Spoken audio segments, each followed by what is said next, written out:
The lesser trash like the $40 in the club. Game bits, no love. She be cross country, giving all that she got. 1,000 a pop, I'm pulling Bentleys off the lot. I smashed up the gray one, bought me a gray.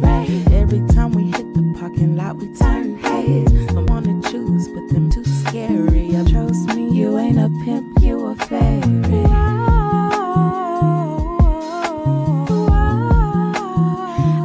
Choose you, baby. Da, da, da, da, da, da. Whoa, whoa, whoa. I choose you, baby. Da, da, da, da, da, da. Trust me, you ain't a pimp, you a fairy.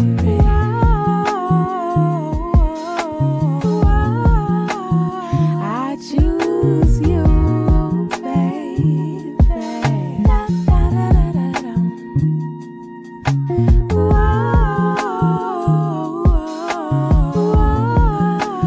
I choose you, baby.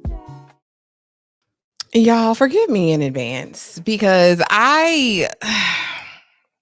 they wasted my time last night.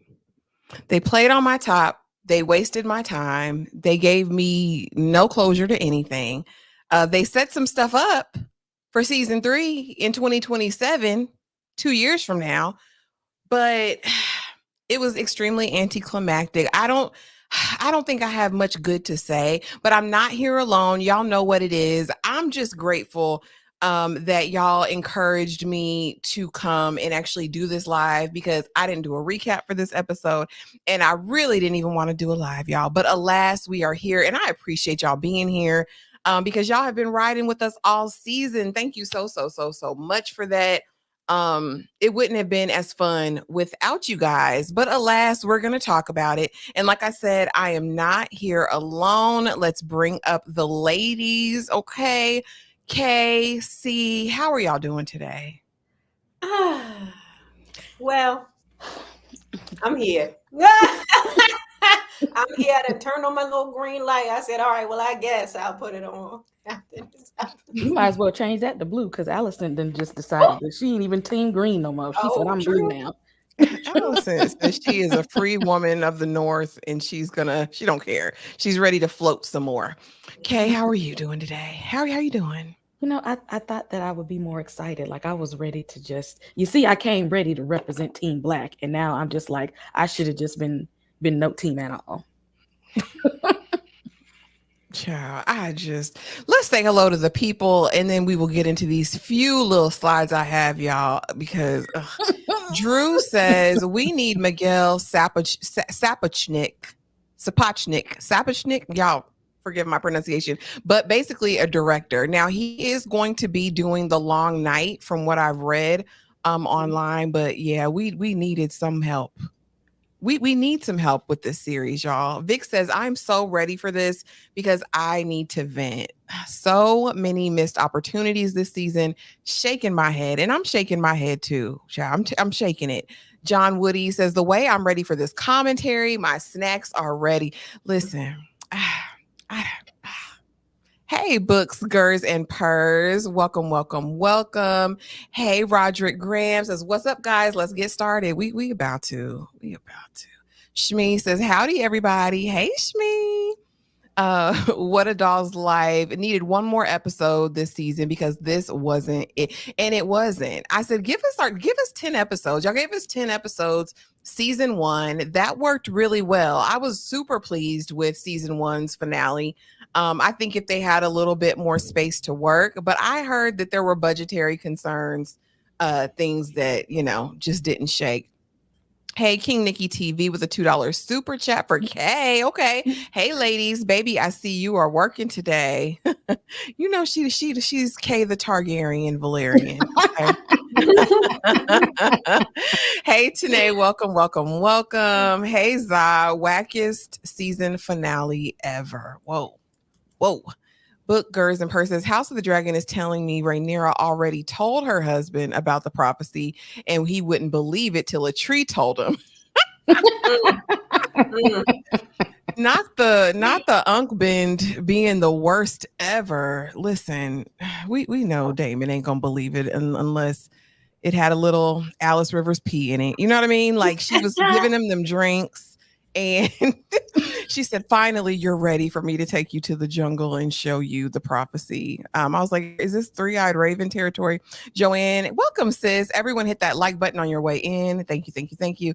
What a doll's life says, I cursed my laptop when the end credits came on yesterday. Baby, I was sitting there. It was an hour and 10 minutes in. I said, okay, they got 14 more minutes. They're going to do something. They did it. They did it. Vic says Team Dragon from here on out. That part. Shmi says Rhaenyra directed and wrote this episode.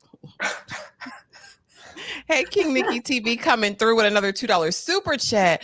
I wasn't impressed with season 1, so I skipped season 2. And you know what? It took me 3 or 4 episodes to warm up to season 1, and then I got super invested. But thank you, everyone on the panel. Us fans needed this venting session. Listen, Toshiba says, listen, it wasn't that bad. Okay. I think this would have been good as like a mid-season lay the foundation builder episode, but not for the finale. We're used to some excitement. Tony Roberts says this was the longest trailer for season 3. Mm-hmm. Ariel says this is an example of an episode where absolutely nothing happened. I mean, that part. So interested to hear what you ladies have to say. I don't know, I don't know if you're probably interested in what these ladies have to say, because I don't know if I have too much to say. But y'all, we're gonna dive right into it. So, and again, in no particular order, honey, I just got these pictures and was like, throw them up here, and we'll just talk about it. So, when it opens up, we see that Sir Lannister, Sir Tywin, Tyrion, they called him everything but his name, okay? But we see that he's in Essos, and he's trying to get these people to break the blockade because they got ships, they have, warriors ready to fight, and they have this captain. Is her name Lohar? That sounds right. But she says, listen, I'm not going anywhere with a man who can't best me, and you look weak, Sir Lannister. He said, best me in what? And so they decide that they're going to have a 15-minute mud fight that we're going to go back to 4, 5, 6, 7 times throughout the episode. And then finally give him the ultimatum that the final thing, because he got with her in the mud, you gotta screw all my wives. He said, well, how many are there? Kay, I'm starting with you. What did you think about this? Did we need this? Did we need to know anything about Lohar, about Essos, about Sir Lannister making deals? I mean, I appreciate seeing all the ancestors from the mothership, but not in the finale though. Like we could have put that a couple episodes ago.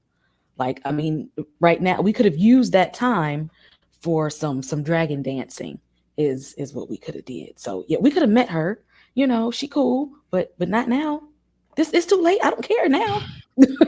That part. And I like her character. I said in a chat earlier, we were talking and I said, she seems like a more feral Brienne, and I'm actually kind of here for that energy. I like a female warrior, but I just didn't need her right now. See, what did you think of our new guest?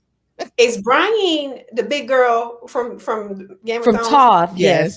Oh, from Toth. That's exactly the vibe I was getting. I was like, oh, this is where Jamie get it from. All his family doesn't like, the big and tall, strong girls. He done got it from his great granddaddy. That's what's up. I could have done without this whole subplot, honestly. This didn't even have to be in here. I don't know why they chose to do this in the season finale. Like, of all places, why would they put this in the season finale? I feel like this probably should have been episode 7, and we got a different episode 8. We need at least one more episode, because this wasn't hitting on nothing. And this storyline, it was cute, but it was like, what are we doing here? What's the point? Yes, we didn't need it at the end. Yeah, we did. But she's gonna send her ships, and we'll see it, I guess, in season 3, right? He's gonna screw those wives and make some babies so she can be a daddy. And yeah, I don't care. Next, we have the hand, Corlys, and he's talking to Rhaenyra because he's about his business and he's doing it for wifey. So much so that he changed the name of his ship that he had named after himself, the Sea Snake, to now what they called Rhaenys, the queen that never was. How did you feel about this moment, C? Did it give you feels like, do you like his plan? You're battle ready, you have the dragons, it's time to go. What'd you think, C? This is the most selfish man in the whole kingdom. Like, he is just so ridiculous. And the fact that he's like, oh yeah, I'm finally going to name my ship after my wife. Like, sir, I feel bad. Because they did have a beautiful marriage. But now, after she's passed, I feel like all his skeletons just coming out the closet. Like, and I like him less and less and less the more I find out about this man. And I guess, he gave her some good advice. He reminded her, like, hey, it's not just Vhagar over there. They got a couple more. Let's not forget. So I guess he did his job. He earned that check as far as the hand is concerned. He did his black job and got his black check. Kay, what did you think of this interaction? Is Corlys less selfish now since Rhaenys is gone? He named the ship after her, and everything he does now, it's in her honor and in her name. No, because Rhaenyra came right up to him to ask him about Adam and Alyn of Hull, and he was like, I really ain't had nothing to do with that. So we still gonna lie. We still lying. That's not what. If you wanted to honor Rhaenys, you should do what she said to do, okay? Facts. And give them what they owed. And he still sitting up here lying like he don't want people to know that he got these little illegitimate children running around like everybody else. All you Valyrian descendants, y'all all trash. Let's talk about you. And she would he could actually confide in her because she know her children ain't legitimate either. So I mean, they have to be here.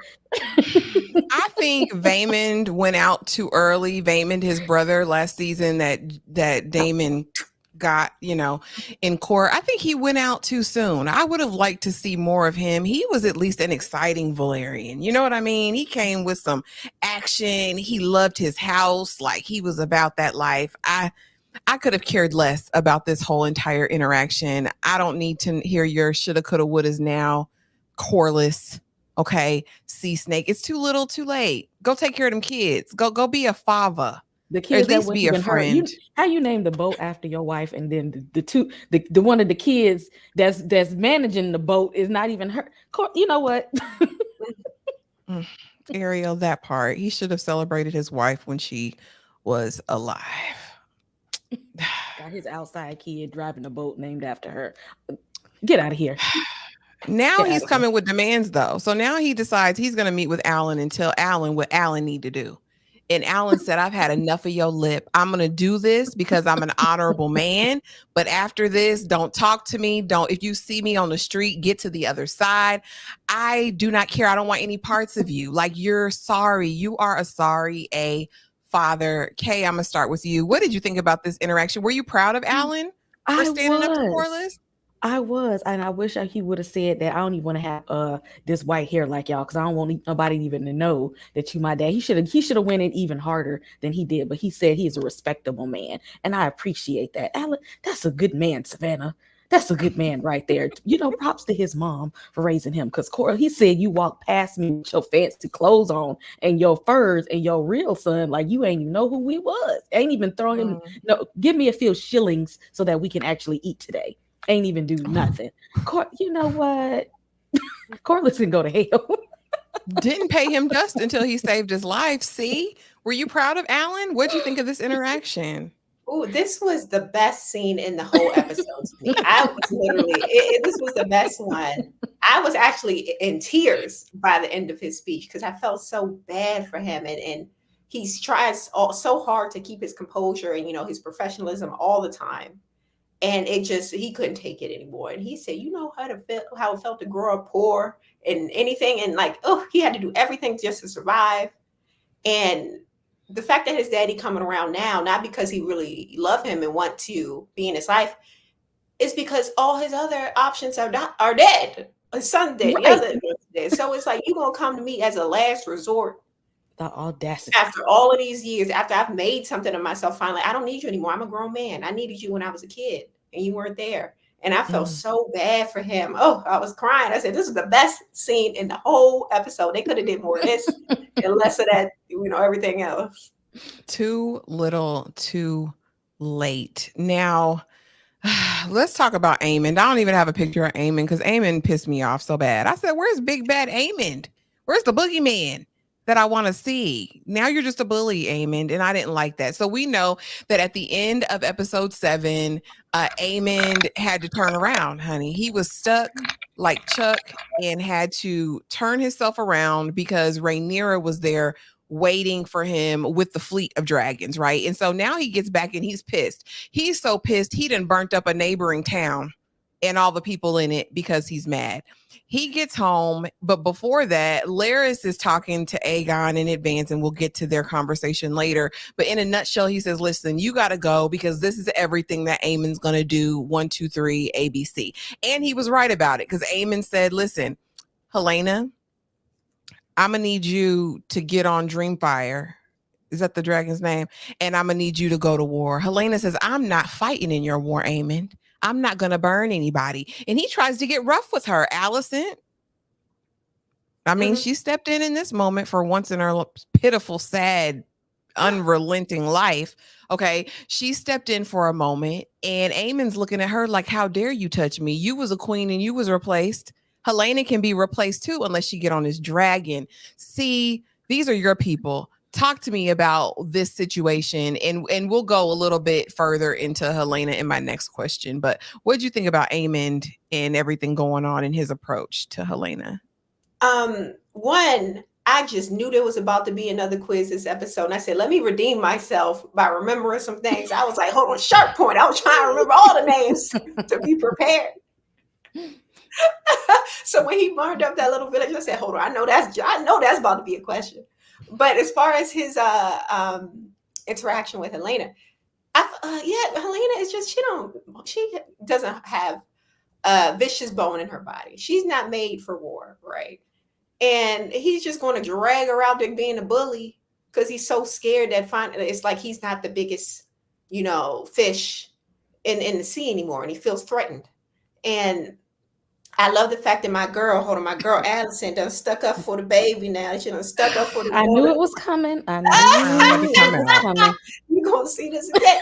She did when she stuck up to him. He said, hold on, wait.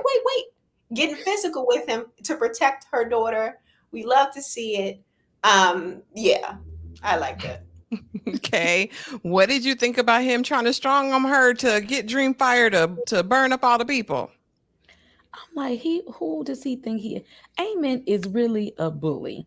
He is the textbook definition of a bully. Somebody with low self-esteem, somebody that was picked on, and now you got to bully others to build yourself up. You know what he needs to do is go back to see his granny side piece and get his therapy like he used to. He ain't had his old lady whole therapy. And I need him to do that because he got this pent up anger in there that he needs to just get out, because this was too, you taking all your anger out because Rhaenyra didn't one-upped you, and now you trying to bully everybody else. That's not gonna get it. That's not gonna get it. He needs his granny hoe. He needs her to rock him to sleep. We already know what it is, because being a man with a micro peen is hard out here, especially when you're exposed to the world. He hasn't forgotten that. He hasn't let that go. And so now it's like, I have to get mobilized. I need more dragons. It's the only way that we're going to win. And so he later confronts Helaena again. But we know Helaena dreams, and Helaena knows what's going to happen to Aemond. And she says, Aemond, I'm not doing it.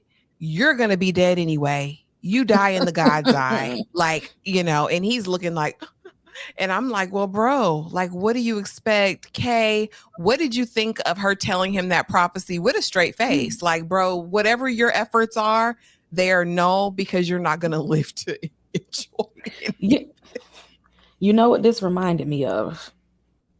because that look that she has on her face, that blank stare, that's a Bran look right there. Okay, when Bran just started telling people stuff that was messed up all the way, like, I can't believe he just said that to me. Like, you ain't gonna spare nobody feeling and look at you in that blank stare like that.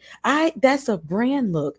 And because she has these dreams, and Bran was time traveling and stuff, I feel like she might have been talking to him a little bit. Like, I feel like Bran might have knew all this because they got that same look. Something tells me that they might have been communicating somehow. But again, like I said, y'all should be listening to Helaena. She know what she's talking about. She been seeing. I mean, even Daemon sees her in the vision. Helaena is integral to the story. She definitely got the sight. I don't know. I don't think she is a three-eyed raven like Bran was, but she teeters on that edge. You know what I mean? Because she knows a lot. And I feel like Aemond was completely shook. Y'all drop it in the comments below. What do you think Aemond is going to do with that information? Is he going to be moving recklessly in season 3, or is he going to use it as an opportunity to change? And I'll start with you guys. What do y'all think? She should be the hand right there. She know all the moves and the counter moves from everybody. This is the person you need to have sitting at the small council, so she can let you know, like, hey, I know you seen the future, so like, is this the place that we supposed to go to? But no, he's mad because she don't want to hop on Dreamfire and go to battle. Dreamfire don't even want to go to battle. You trying to call 2 people to go out here and burn people up because that's what you and Vhagar like to do. Vhagar be down with whatever, okay? Everybody not trying to do that. So yeah, he's gonna continue to be reckless, but I think when something happens to him, he's gonna remember what she said, but it's gonna be too late. Oh, yeah. I agree. See, I think that she's coming more into her power. I love to see that. I feel like she shook Aemond with that information, because I don't think that many people in her family really believed she had this ability. They just thought she was a little weird, right? But now that, she's really dropping truths, that he's scared. He's scared of it. And I think he's too arrogant to heed her word, right? Mm-hmm. So I do feel like he's going to end up dying. Unfortunately, he's going to go straight into battle, as he often does, assuming that he's going to win and something going to happen. I just hope Vhagar don't get taken out. Just take Aemond and not Vhagar. That dragon brings me so much joy when I see them old holy wings on the screen. I'm like, how is Vhagar? How is she even still around? Shmi says, and Helaena just done a 360 character arc. Listen, she is standing on big business, self-assured, confident. Roderick says, Helaena is a secret agent for Team Black. She is helping Daemon during his vision. Her abilities are maturing more and more. The Greens have missed a big opportunity with Helaena. Absolutely. Absolutely. She's the one you need on the team. I said it from episode 1. Do y'all think Daemon's going to try and, get her? Well, he don't need to, because he got Alice. Yeah, he has Alice Rivers. I think everybody's fair game now. I think that is what we're kind of left with. Like, the sentiment they want us left with is Daemon is like, no mercy. I think that's one of the last words he says in this episode, no mercy. I think anybody can get it, but I think if he were to come face to face with Helaena, knowing that he saw her in the vision, it might, make him pause. But Daemon is ruthless. I hope we get that ruthless Daemon back in season 3 that we had in season 1. I really hope that. So meanwhile, y'all, back at Harrenhal,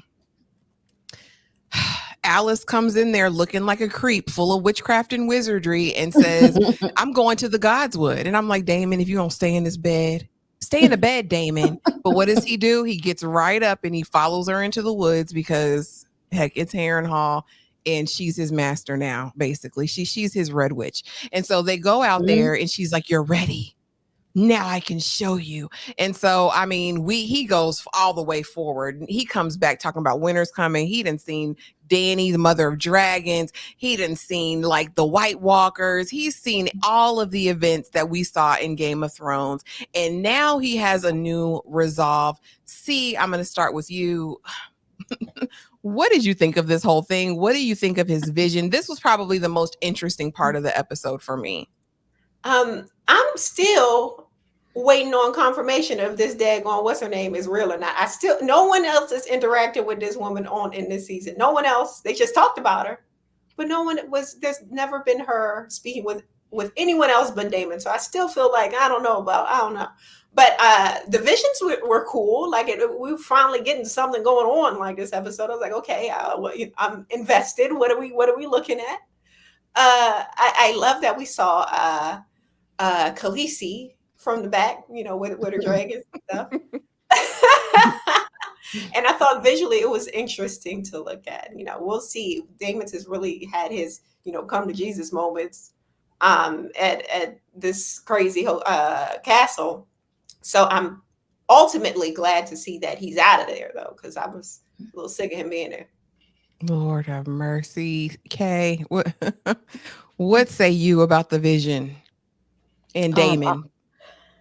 Although he was at Harrenhal just hallucinating the whole time, but and it took way too many episodes, but I get what they were trying to do with that, because when Rhaenyra was trying to tell him about the prophecy, he wasn't trying to hear it.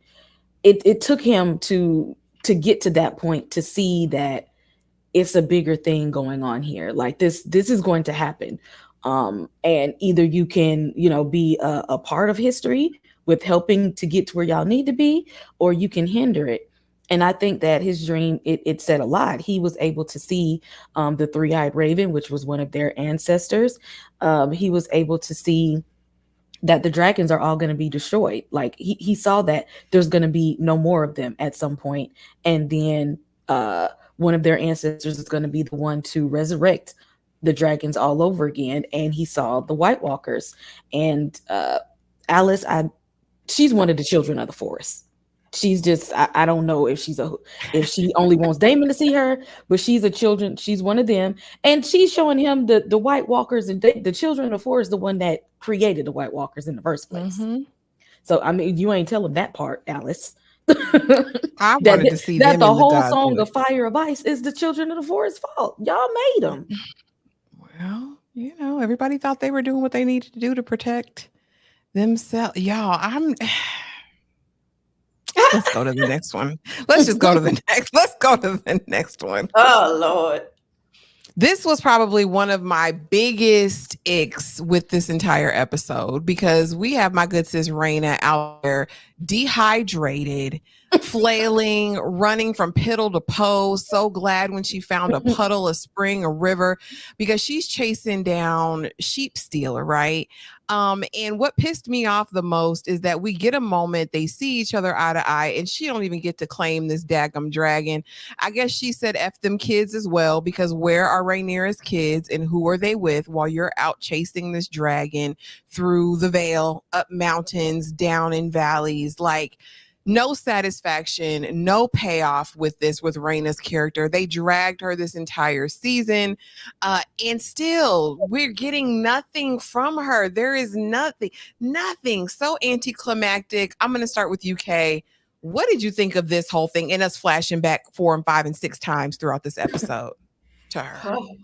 First of all, Rhaena didn't had this face all season. This is every time we see her, she got this same facial expression, and she out here in the woods running like Jonathan Majors. And for what? We didn't even get a reason why this was happening. Can we see? She was running for her life. She was fighting for her life. At least we could have needed to see a payoff for this, and nobody was even looking for her. I didn't see a party or a caravan coming to retrieve her. They said, well, I mean, she doing her own thing, we just gonna keep going. The boys in one way, the lady of the Vale and closed the doors. Like, they don't even care she out there.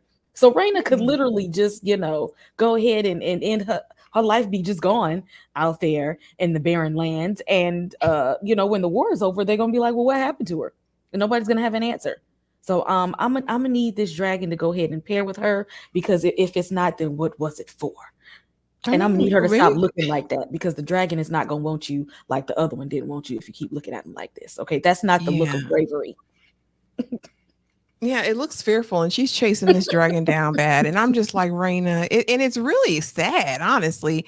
She gets no recognition. At least Bela can ride and be a fighter. Rhaena is just like the silver-headed stepchild in this case. See, what did you think about these moments that we had to repeat and you keep flashing back to? This could have been handled in one scene. They could have had her, dehydrated, in one scene, running up a hill. There's the dragon. Why did it have to be broken up into so many parts? Just taking up time, just eating it up. It's a shame how much nothing happened in this show, but they got all the time for the nothing, like all the time in the world for these nothing scenes. And I'm sure, like, okay, I know the actress. They're probably glad to get this screen time. I love that they're working right, but at the same time, there was no dialogue even in any of her scenes. It was just like, what? We're just wasting time here. Exactly. She looked like the video footage of Jonathan Majors running through the streets. Oh yeah, it's like we could have wrapped this up a lot quicker. One scene, one take, get it together. And I did like that we get to see the dragon though. I thought it was beautiful, like the little silvery sheen. It was giving fairy kingdom. I liked her dragon from afar. Well, go ahead. No, go ahead. No. I was just going to say, here's the thing though, right? Because someone had made comments, I think on Instagram, and they were talking about how in Game of Thrones, every episode wasn't action packed, right? Because I did go on a little rant. Y'all, if y'all haven't watched the short, go watch my short because I did rant a little bit. But here's the thing with the Game of Thrones, right? Even in the quiet moment, everything was working together. It was a big puzzle. Why? Because we had developed characters and a highly developed storyline, right? Like we were endeared to these characters. We knew their personality, and everybody at any given moment was scheming for the Iron Throne. In this, everybody's wonky. They've got their own motives. We don't really know who these characters are. As much as we've seen Rhaena, like you said, we've barely heard her talk. We know that she feels dismissed, but what else? Who else is Rhaena? Like these characters, we aren't in love with them because we don't know them. Kay, what do you think about the character development, not just with Rhaena, but with a lot of these characters in House of the Dragon? I see development in some of them, and I see layers in some of them. Like I think Aegon has really had a lot of character development here. I seen, Rhaenyra has went through a lot of emotions. We've actually got to see the real Jace, because actually we did like him at one point, but then you get people like Rhaena and we're like, can we wrap it up and get to where we're going here? Can we see something? I need Aemond to be more villainy. Like now he did some messed up stuff in this episode, but I need him to do a little bit more, like push it a little bit more, like lean into your character. Exactly. You can't give us the Joffrey. You can't give us a Mountain or whatever his name was. You can't give us a Ramsay Bolton and then come in House of the Dragon and not give us the people with the courage of their convictions. I do agree there has been slight progression in some of these characters, but there's still no character I can today, after watching that finale, say that I'm a ride or live for, like that I am just down for, that I love Boots. There's not. And the ones I dislike, the only one I have a strong disdain for still is Alicent, but that's even waning, y'all. I want to feel something. Make me feel something. See, what do you think about the character development this season? Are there any characters that you just love or even hate for that matter? Like, there are characters I feel sorry for. Like, I feel sorry for Alicent. This is why I rep for her so hard.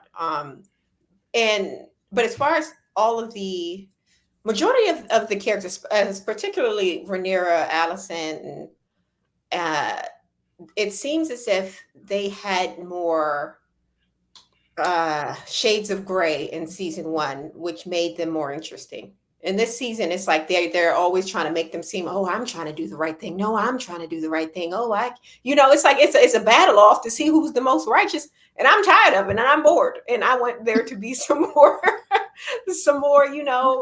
juice, some more shades of gray. That's what it's missing. It's missing the suspense. I didn't feel any suspense here.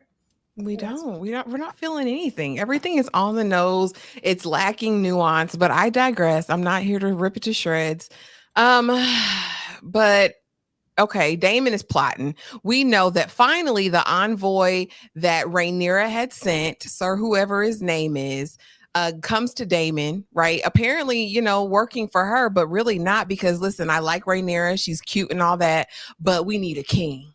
And Damon's eating that up because that's before his vision. Since then, he's had the vision. But in the meantime, Sir Simon Strong was like, let me clutch my pearls in the background and go on and send a raven to Rhaenyra, because I smell treason afoot. It don't look good. So finally an owl arrives or a raven arrives at Dragonstone, and Rhaenyra finally gets on her dadgum dragon and goes to Harrenhal. Because girl, why didn't you go in the first place? Like, we done spent all season with you taking no action, the actions you could have actually taken. And so she goes there and she confronts them right in front of all of the Riverlands people, because they've pledged their fealty to him, which they tell her, oh, we're his, like we claim we are allegiant to him. And so she says, the question is, Daemon, are you submitting to me? And he starts talking in High Valyrian, pissing me off. Daemon, it's a yes or no question. Will you bend the knee for me? Right. And then he goes into this whole thing about, I've seen things you wouldn't believe. I now know my mission is to serve you, my queen, first of your name, ruler of the, protector of the realm, all that crap. And gets down on his knee and has this whole thing. And they have their uncben niece, sister, situation. See, I'm going to start with you. What did you think? Did it give you anything? Did it give you everything that you needed? So as far as characters that I like, I forgot about Simon. Simon is, I love Simon. Him and what's his name? The Meister, the black man, hardest working black man in Westeros. The Grandmeister, or Oral, whatever his name is. When she popped up on him as she should, right? I was like, okay, Rhaenyra, this is what you should have been doing. Pop up on your man and figure out why he hasn't been, responding to your text messages and your calls. See what's going on. And when she asked him that question, hey, are you going to bend the knee? And he did start speaking in High Valyrian. I was like, is he just about to tell her this in High Valyrian and not really ride for her in public? Like, what's going on?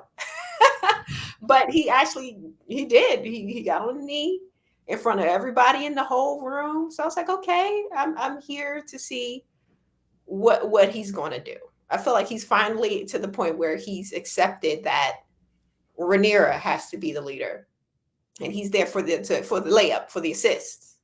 And I'm glad he's falling into that role.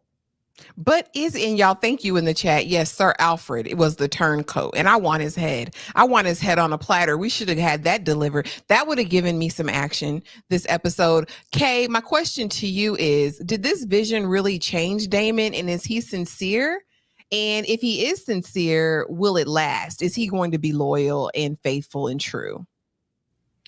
I hope for now that, the prophecy really stuck to him, because Alice's been working on him for a while. Okay. She wants Daemon to live his true potential. Now we know Daemon will sometimes be out here Daemoning, but I really hope that he knows that there's a bigger purpose. And Rhaenyra said she grabbed Adam. She said, come on, let me get Cyrax and Sea Smoke to pull up on Carax's long neck having ass, just in case you gotta move and do something. And Caraxes wasn't even ready to fight. He just want to go home. Right. He would have been completely taken off guard. He just want to go home. So Rhaenyra was shocked, because she really thought that, they was going to have to, get some fire out here. So she was like stunned that his whole demeanor had changed. Because remember, he like stormed out on her. Ain't say nothing. Ain't send a raven. Ain't say bye. I love you. None of that. And we got to remember how much she actually really, really cared for Daemon. So at this point, Rhaenyra is like, White Worm who? My uncle husband it's back. So, I don't need you in my ear anymore. I'm good now. Oh, the girl get she's like, I got this good old Uncle D ready to go. He done bent the knee. I'm turned on. Bump my little love affair with White Worm. Screw all that. He's going to do what I say. I don't trust Daemon as far as I can throw him. I don't want to say he's under a spell. I believe that the vision shook him, but I don't know for how long and to what end. Again, make me feel something, House of the Dragon writers, directors, showrunner, people. Like, I want to either hate him or love him. I'm sick of the gray, as C alluded to earlier. Like, I want to feel something, just like I wanted to feel Sir Crispy's head be separated from his shoulders, but Sir Gawain couldn't even do that for me. I thought it was coming.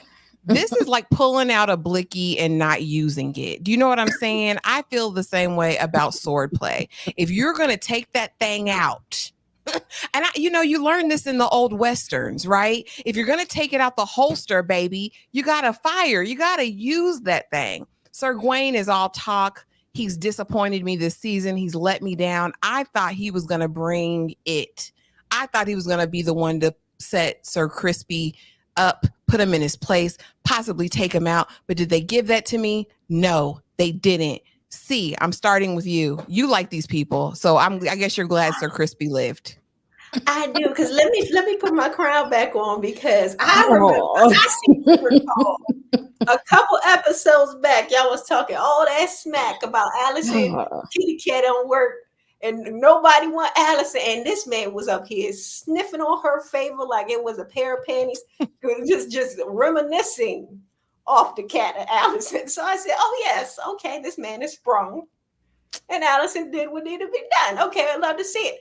And when Gawain kind of challenged him, called him out, like, yeah, you smashing the queen. I don't like you. He really don't want to smoke, because honestly, Crispy, one thing about him, he gonna fight. He can fight. He can, he got some swords play to him. So I feel like if they were to come to blows, Crispy would have won. So what you doing all this grandstanding for? Because you're not going to beat me. just sit down. But yeah, I love the vindication for my girl's Alicent's coup. It's working, and it's doing its job. Amen. Girl, I wanted to see him good. And I still feel like if the coot nanny was all good and the sun rose in between her thighs and all that stuff, Sir Crispy wouldn't have played in her face how he did. I don't care what he's saying to her brother right now. When the rubber met the road, he was not there to stand on big business at all. He didn't. Kay, were you pleased with this outcome? And shout out to the 80-some people in the chat on tonight. Thank y'all for being here.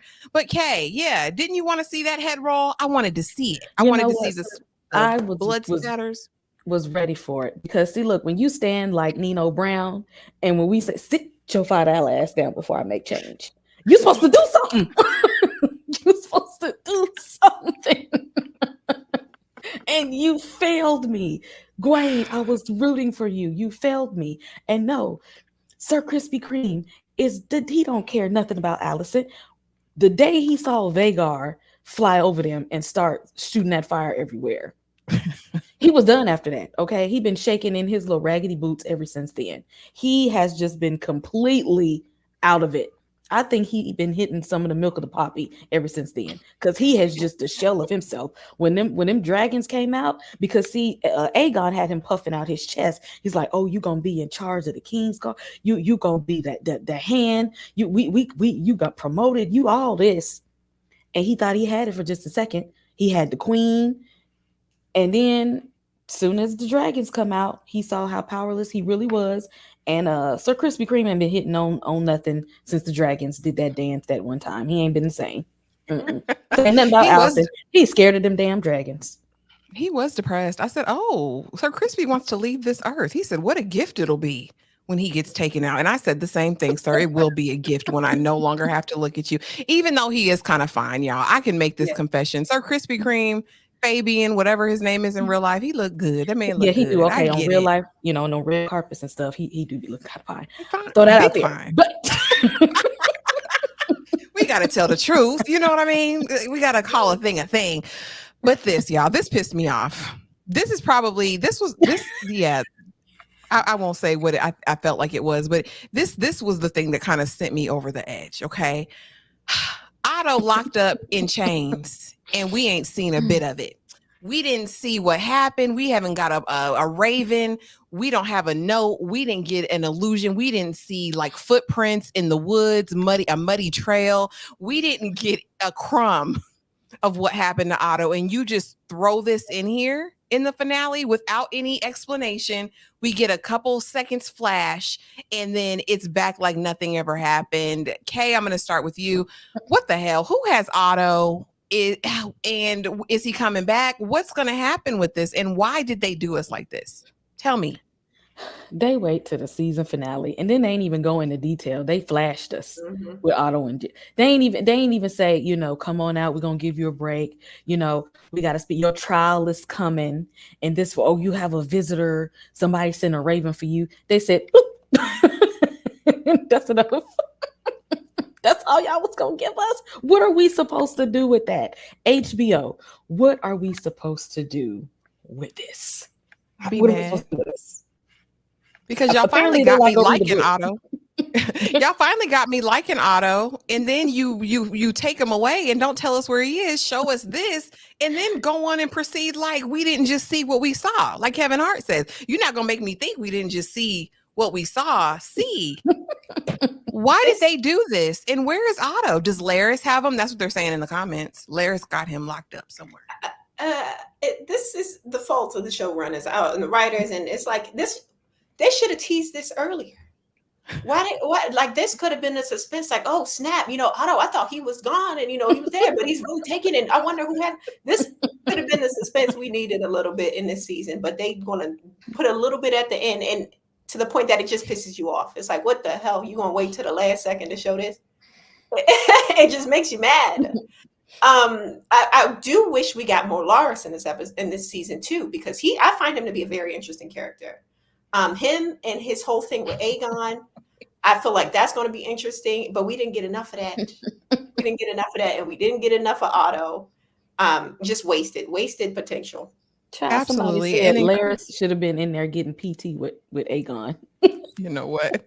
They both could have got it. Y'all know how I felt about that. Him trying to help Aegon with the physical therapy. I'm gonna leave, you know, they'll say I'm something. But anyway, I feel like Otto's character was wasted this season. I agree with you, C. I think when Aemond said, "Send for my grandsire," I think that's when we should have flashed to this, right? And then they could have fleshed it out a little bit in this and at least let us know what's going on instead of just dropping this on us like a ton of bricks. Pissed me off. To echo your sentiment, C, Larys, he's still not my favorite because I like a villain that's a villain that's a villain. You know what I mean? And I want more villainy, like Kay said earlier. I want more villainy from these characters, not just Aemond, but even Larys. I want to know the intent of his heart. Why do you have this ambition, sir? Like even in not to, I'll make all these comparisons, but to make these comparisons, Game of Thrones with Littlefinger, we knew. He always wanted to be something. He felt like he was always thrown away, cast aside. The noble people, you know, scoffed at him because Ned's brother beat him up all those days. He always wanted Catelyn and couldn't get the girl. He was miserable, and we knew what his motivation was, right? With Larys, we just know he got a club foot and was raised with the Strongs. Now we know he done stole all their money. And he knows the game. He says, listen, Aemon's going to do X, Y, or Z. Aemond did X, Y, or Z. And he said, listen, he's going to be a terror if you stay here, Aegon. You're cognizant. You're awake. You want to take your throne. Aegon thinks he's about to go sit on the Iron Throne with one eye and one leg and all of these things. And Larys is like, he's going to take you out. You are in a weakened condition, but I can spirit you away. I took all my family's money. I got the gold. We can run away and be together until you're healed. We'll come back years later. I'm going to start with you, C. What did you think of this plan? What do you think of Larys? Like, do you feel like you know what his intentions are? Like, or his reason, his motivation? I don't, which is intriguing. I feel like he's one of the more interesting characters, in my opinion, in the whole show, because I don't know, right? And one thing I do feel is that wherever he's taking Aegon better, if he ever figures out that Larys has an ulterior motive, he better go along. He better pretend like he don't, because I wouldn't put it above Larys to take him out if he feels that he can't puppeteer him the way that he's trying to, right? But this is an interesting part, I will say, that I'm looking forward to in season 3, because I want to know where they're going. What's Lars's plan, and just how he plans to attempt to mold Aegon how he wants. I'll give him that. They could have had some more, but this I liked. It gave it to you. Okay. And we got a super chat. Hey, Marvin Martin. Thank you for the $5 super chat. For a show about dragons, this season dragged his heels. By the way, I recommend Reigns of Castamere rendition by Jeff Castellucci. Okay, I'm gonna check it out. I love the Reigns of Castamere. Y'all know that from House of the Dragon, or from Game of Thrones, rather. But thank you so much for the support. We appreciate you so much. Kay, what did you think of this interaction? And how did you feel about Larys kind of knowing all the tea? Like, he knew Aemond's every move. He done studied Aemond, huh? Yeah, he did. First, shout out to, the 70 plus people that showed up on this Monday to rant with us. So yes, thank y'all. 83 people in right now. 83. So thank y'all for hanging out with us. Larys been trying to get. Let me not say that. Larys, he's wanted recognition and some power. Okay, he took out his whole family, and for what? He hadn't gotten the payoff yet. Alicent didn't give him the payoff that he needed. Her OnlyFans apparently done got shut down. Aemond was just like, I don't. You don't even look like you can do something with me. So I'm just gonna ignore you in this moment. Larys said, it's got to be for something. Okay. So let me get in where I can fit in. So Aegon, right now I'm your only friend. like a traditional predator. Yeah. Exactly. I am your only friend. Okay. You can't even walk. Larys, you can barely walk. Aegon can't walk at all. So apparently 2 heads are better than none. But he said, look, this is what's going on. Ain't nobody else gonna come in here and which Alicent raggedy butt should have been the one in there telling him this. Like, you need to get her up. Go back to see her child since he got burnt the first time. Matter of fact, she sacrificed him first of all, because Rhaenyra said, "Let me get a son for a son," and she was like, "All right, then." So we gonna get to that. We gonna get to that. We gonna get to it. Oh, mama sacrificed her. Was just like, at this point, I don't even care. All I care about is Helaena. So you can do what you need to do. He's like, I am your only friend. Listen to me. Because at the end of the day, he's still the king and he's still a royal. Larys is like, if I can get him in my back pocket, then I can get the recognition that I need. I can get the respect that I need. Let me go for, the low-hanging fruit in this moment. And that's what it is. And at this point, Aegon ain't got a choice, because he ain't got a choice. Helaena ain't even been in there. Helaena over there playing with cockroaches. So she ain't even trying to. She got a roach motel. She has a roach circus. They heard those like ant circuses or whatever back like in the day. They'd have the little flea. Is it a flea circus? You know what I'm talking about? Yeah, that's what it looked like to me. I'm like, why is she collecting roaches? Like, exactly. Ain't nobody helping him get on his good foot and get on out of that bed. Like, he just sitting there melted, looking like Viserys. Y'all just gonna let him rot away like y'all did y'all daddy. Don't nobody care. So, he ain't got no choice. They actually at this point they ain't got nobody but each other. Vic, you're wrong putting this picture of the roaches in here in the chat. Princess Coco said we're gonna call Larys the pinky toe, and Tony Roberts says Larys was trying to be the foot of the king. Go ahead, see what were you gonna say? We got to talk about the confession that was made on in this scene, because we find out that Aegon ain't working with nothing. They said the fire done burnt it up. I was avoiding the sausage. He said intentionally. And you know what it made me think of? It made me think of like those brats that are on the grill too long, or like when you had a hot dog and you boiled it too much and it split at the end. That's all I could imagine. I said, did they have to give us those descriptors, like a busted sausage? And he said when he pee, it just go down his leg. Dribbles down his leg. He about has a coot nanny. It's probably burnt off. You know what I mean? Like, it's probably just a little, I don't know. It was disgusting. Thank you, Steve, though.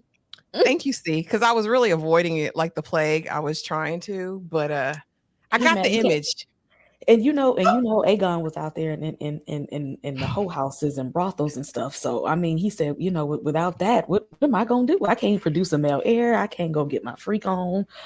What am I gonna do, Larys? What we gonna do? And Larys like, you worry about the wrong thing. Okay, you worry about That's all he could worry about. Well, we know Aegon liked to whore around King's Landing at all the pleasure houses and all that. And I want to know what George R. Martin's fixation is with the peen, because we saw reeks be shipped to his people, and now they said a burnt up Vienna sausage. Tiger Lily says.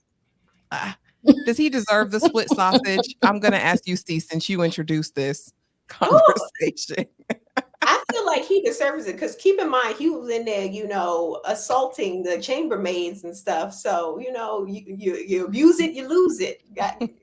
No more, never again. Oh, Lord, out of pocket. They said when you leave the weenie in the microwave too long and it burns. Flame grilled, burnt up. I'm sorry, y'all. That's awful. Forgive us. Meanwhile, back at Dragonstone, they're eating sausage. No, they have a whole feast before them, and it's all the bastards. Well, the three bastard dragon riders, right? And we got two that got sense. We know Adam got good sense, okay, because his mama raised him right. And we know Hugh the Hammer, he's got good sense as well. He's a respectable blacksmith. But then you have Ulf, the one who never should have had a dragon. I'm so pissed off at Silverwing. I feel like they're two of a kind, though, so I think Silverwing is probably diabolical as well. But Ulf is in there like, I'm your uncle, I'm your daddy, I'm just like you. We're dragon riders, Jace, buddy. Jace is like, I will string you up by your toenails and have the birds peck your eyes out. Like, he is so done with these bastards, being a bastard himself. And y'all, it was irksome. You can call order in there. Like, if Ulf don't work out, chop off his head and find another bastard. There's so many of them. Kay, I'm going to start with you. What did you think of this dinner? What did you think of Rhaenyra, laying out the plan, letting them know in 2 days, you guys got to be battle ready. We are going to war. And what did you think about Jace's response to the bastards? Ulf is just ratchet, okay? He is just hood rat from King's Landing's finest, and he don't care about it at all. We knew that when we first seen Ulf, that he was just completely ratchet. So do we expect him to do anything different? He said, I ain't gonna do nothing but be me. That's why Silverwing liked him, okay? She said he looked like he a little special and slow. And so I guess this is he needs protection. That's about it. Jay's been saying some off the wall stuff lately, but Ulf, you are in the presence of royals. I need you to act like you got some sense, because people have been offed for less. Ask Daemon.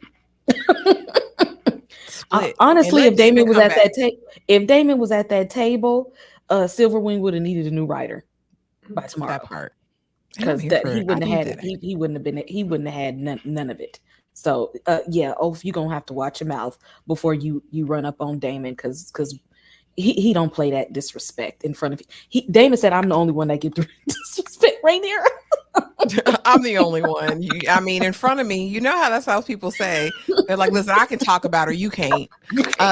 See, is Ulf going to betray everyone? And can we even call it betrayal? Because he doesn't have any loyalty. She said, well, the knights know how to act. He said, well, make me a knight then, heifer. And I'm thinking, like, we don't need you, Ulf. And he's going to do something stupid soon, as my good sis Tremaine says. What do you think, C?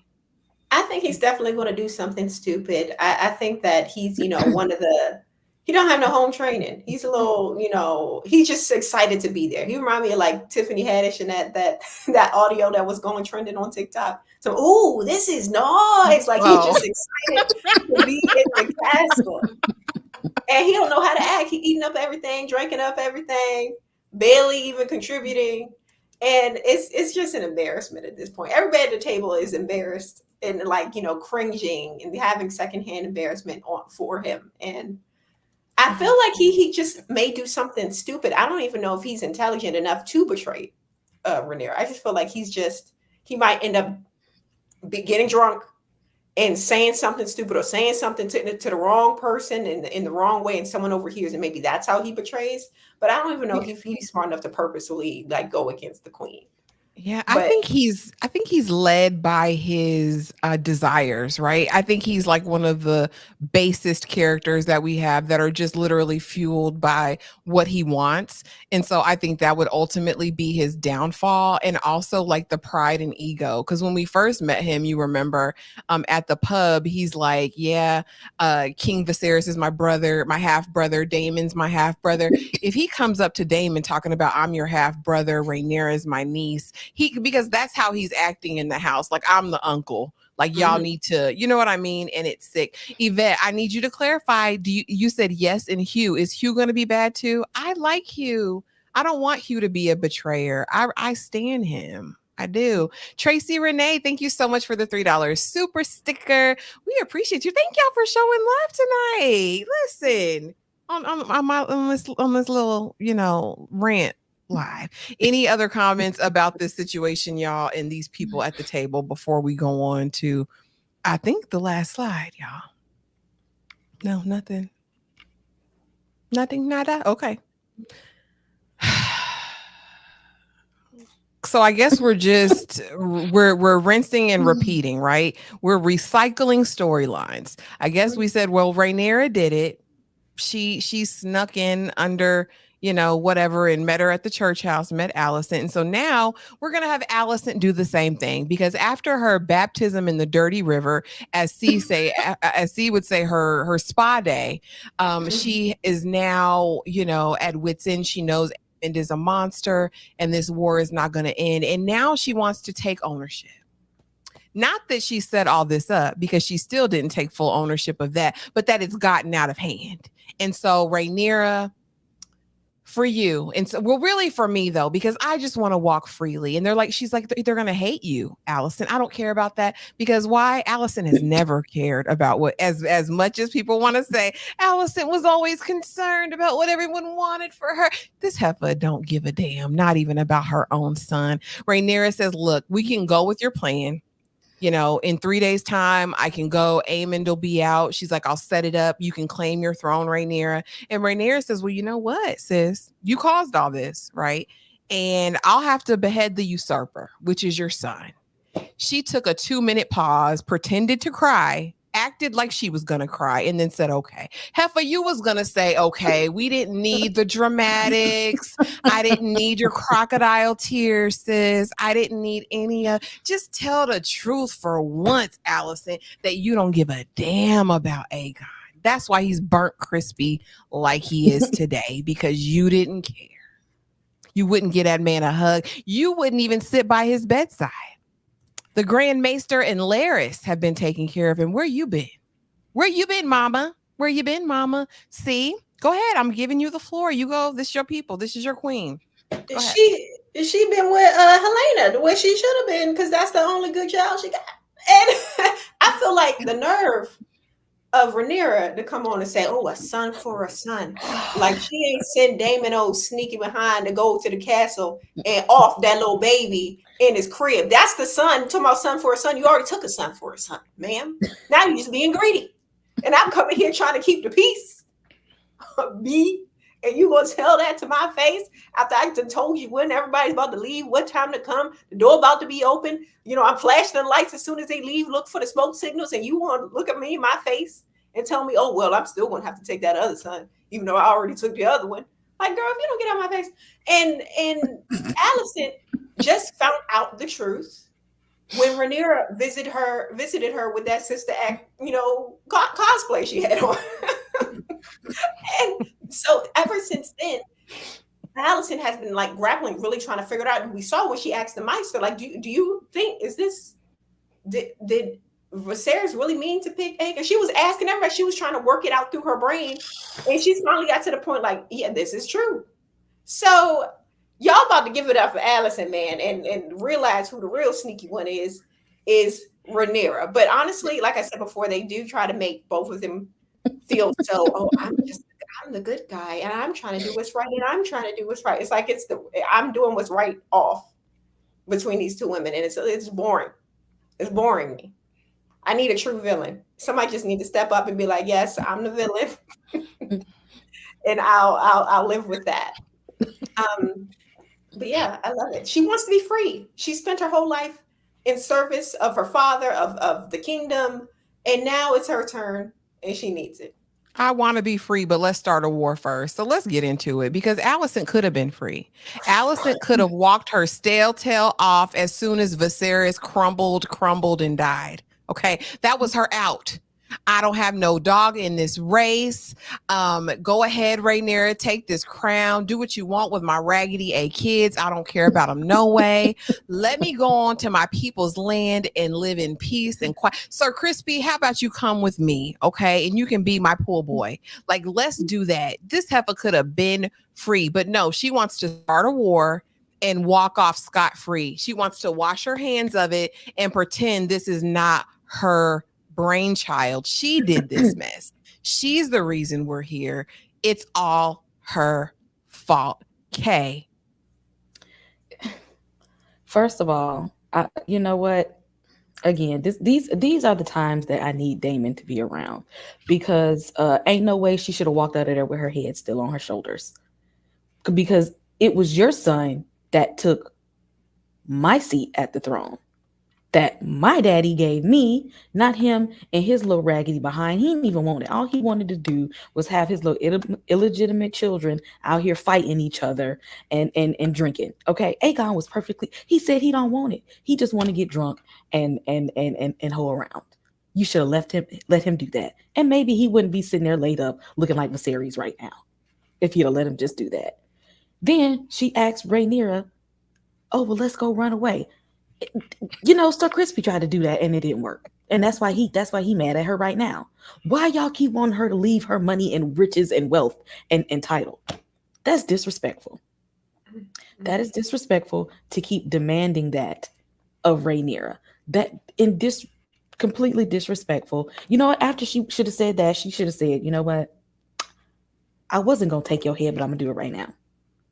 She should have did it in that moment.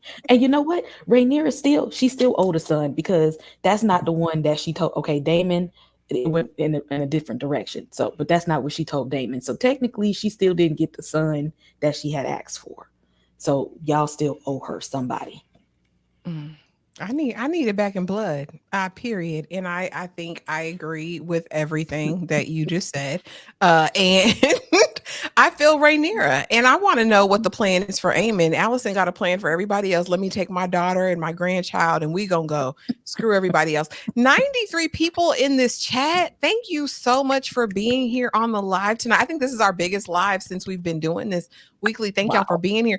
And Tony Robert, thank you for the $4.99 super chat. But thank you most of all, y'all, for you guys who have been here with us weekly. Like, y'all, we appreciate you for real. Like, you have no idea what it means to us, especially just kind of getting started and figuring out all of this stuff. We appreciate you so much. So y'all, that's the end of my slides. It made me itch. I didn't like this finale. It was anticlimactic for me, as I stated before in my rant. Did they build some stuff up? Sure, but we got to wait 2 years, y'all, till the next season, and I don't even know how I feel about that. But before I let you ladies go, I do want to talk something else really quick. Since we're in this space, right, I want to talk about the spinoffs that are coming, okay? Because we have some upcoming. Max just released their trailer for their upcoming releases for 2024, 2025, and House of Dragon has a couple of spinoffs coming down the pike here, okay? And I believe that this first one is, yes, a night of the Seven Kingdoms. This is the second spinoff to get the official green light from HBO. It's prequel series, A Night of the Seven Kingdoms, based on Martin's novellas that are collectively known as the Tales of Dunk and Egg, formerly titled A Night of the Seven Kingdoms, The Hedge Knight. The series was announced in April 2023, but development was stalled. The project is now in production ahead of a planned 2025 premiere. The timeline is Westeros, right? A Night of the Seven Kingdoms take place after the events of House of the Dragon and just 90 years before the Game of Thrones. What do y'all think? Do you guys have high hopes for this? Like, how are you feeling? Had you heard about this before? I honestly, I'm cautiously pessimistic. I feel like it's sometimes it's sometimes hard to capture that same spark. You know, they had the spark with Game of Thrones. See, House of the Dragon is struggling a little bit, and it feels like we continue with this trend, the quality is just going to get worse and worse. I hope that's not the case, but I'm just, like I said, cautiously pessimistic. I don't know about it. Okay, what you think? Are you hopeful for this one? Who are we following? Who is this supposed to be? Like, what am I getting It's a at? knight. It's like just a regular knight in the realm, apparently. The little boy's supposed to be a Targaryen, though. The little boy who's with him. He's gonna play Sir Duncan the Tall. He haphazardly tries to enter a tournament. So we're gonna see some fights. I think we're gonna definitely see some fights. Okay, there's gonna be Baelor and Maekar Targaryen, respectively, two of the current king's 4 sons. Baelor is heir to the Iron Throne. I think this is gonna focus more around the small folk. Okay, and a lone wolf and a cub story told in this vast canvas. It's very like Cloak and Dagger here.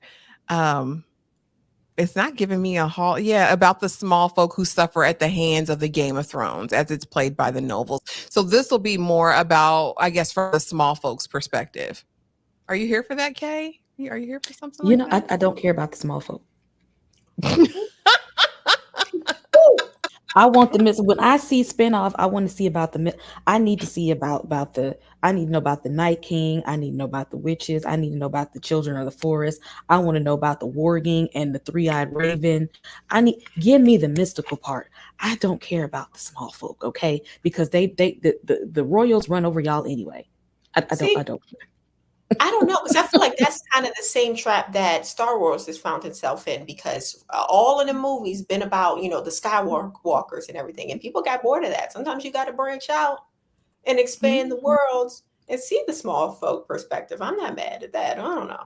I'm not mad at the small folk, but the characters are going to have to be super developed, and they're going to almost have to immediately draw me in. I'm not going to watch 3 or 4 episodes to get into it. They're going to have to get me in this first episode.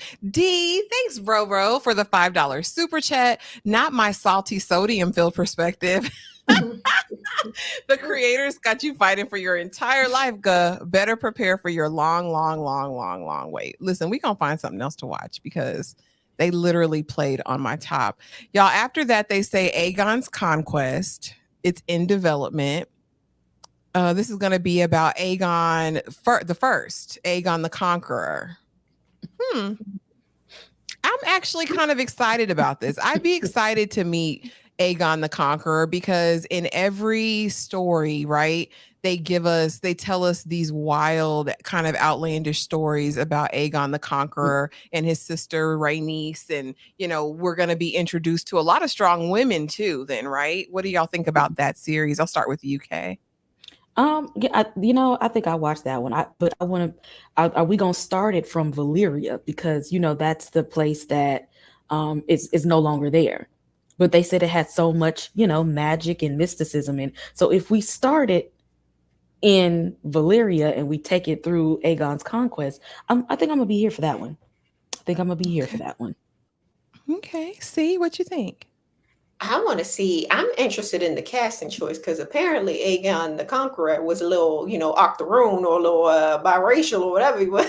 So I'm trying to see, they're going to keep it, keep with the same, line, or what's going to happen here. But I would be interested to see that one as well. But cautiously pessimistic. You keep saying cautiously pessimistic, girl. So it's gonna be bad, right? She's like, I know it's gonna be bad. Tracy Renee, see you tomorrow with you live interview with a vampire. My Tuesday delay, absolutely. We can't wait to see you there, y'all. But that's all I got in me for this live for the finale, you guys. Like I said, it did not satisfy me. It did not tweak my melons. It did not give me what I needed as a viewer. But I'm gonna cross my fingers. I'm gonna say a couple prayers and hope that in 2026 or 2027, whenever we get season 3, that it will be amazing. But before we go, let's give these wonderful ladies the floor so that you can know exactly what they have going on. Kay, let the people know what you got going on. Come on, y'all, hit that subscribe button. Now, I put a list of stuff that I got going on this week. Okay, so I don't have to type it in the chat this time. Come on back here tomorrow. Y'all know we spin in the block with Interview the Vampire. We are on season 1, episode 3, I believe now. It will be coming to Netflix soon. So for anyone who has not watched it on AMC, we are recapping it so that you can catch up on Netflix. What do I have? Friday we'll be ranking summer horror movies. Saturday is a horror panel. I will be putting out a breakdown of the Welcome to Derry teaser that they put out that we've been waiting on for a while now. So I want to take a look at that. Sundays are for Lady in the Lake. Please come on back for that. And next week, y'all, the calendar is full. We're talking Bel Air. We're talking Reasonable Doubt. There's some documentaries coming. Deliverance is coming at the end of the month. Y'all just hit that subscribe button. We got a lot of stuff coming. Come on. Thank you. And you guys all, please go subscribe to Kay at the Fifth Walls channel. Go show some love, some support, comment, drop a like, do all the things. See what you got going on, lady. What you got going on? Okay, a couple things. Of course, I'll be on the panel for Interview with the Vampire tomorrow, so check us out on that. Wednesday, we brought back One Shots, me and my friends at Unpopular Review. So One Shots is where we give a season or a new show one shot to impress us. So we just watched the first episode of that particular show, and we're on a Star Wars theme. So the next show we'll be talking about on Wednesday is Ahsoka. So join me on my channel for Ahsoka.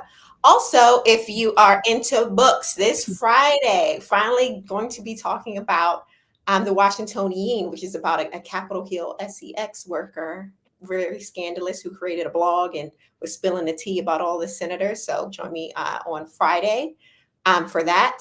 And last thing, if you check out my Instagram page right now on IG, See the Superior, you'll see my stories for our next character battle. We need you to let us know who you want to go against Dark Snyder, which is an anime character, in a battle. Who do you think he should fight in our live battles? That's going to happen not this Sunday, but next Sunday on Instagram Live. So See the Superior on all platforms. And thanks for having me. Thank you, ladies. And thank you guys so much for riding with us for this entire series. This was the first complete series that I've ever hosted. And CK, Dom, who was unable to make it tonight, thank y'all for being here with me and just being here every week and just supporting and talking. And you guys, the subbies and the viewers who have been riding with us since episode 1, thank you so much. Y'all have made this so fun. Like, for real. Me and Kay have talked about this offline, but you guys have been amazing. This chat has been lit every single Monday night, and y'all don't know how much it means to us. Thank you so much. Please be sure again to subscribe to everyone's channel who's on the platform, even Dom in his absence. Please make sure you head over there to Screen Static Studios, to the Fifth Wall, and to See the Superior. Hit that notification bell so you don't miss a thing. And as far as me, y'all know I'm into some of everything, and we have some super fun stuff coming up for the month of August. So please just hit that notification bell and check the community tab often so that you don't miss a thing. Thank you guys so much for being here. And we will see you in the next video. The lesser trash like the $40 in the club. Game bits, no love. She be cross country, giving all that she got. 1,000 a pop, I'm pulling Bentleys off the lot. I smashed up the gray one, bought me a gray. Every time we hit the parking lot, we turn heads. Don't wanna choose, but them too scary. Trust me, you ain't a pimp, you